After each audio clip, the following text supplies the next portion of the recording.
Имам ли право да бъда щастлива? Здравейте!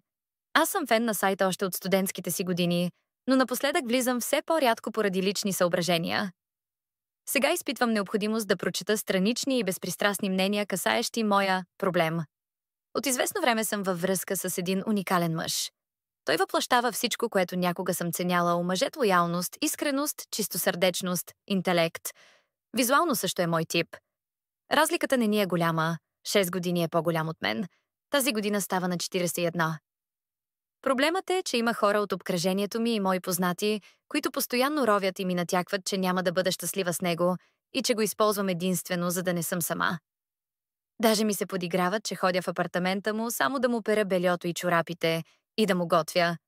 Правя и това, и то с най-голямо удоволствие. Аз, разбира се, знам истината и усещам, че чувствата ми към него стават все по-силни. Нито парадирам с тези отношения, нито имам желание някой да ми се меси. Вие как мислите? Всеки човек заслужава да бъде щастлив, нали? Отговорът ми е ясен, но ми е любопитно да прочета и вашата гледна точка относно това, дали си струва да се впрягам от хора, които очевидно нямат обективна преценка за ситуацията и никога не биха разбрали какво наистина изпитвам към този мъж. Мерси.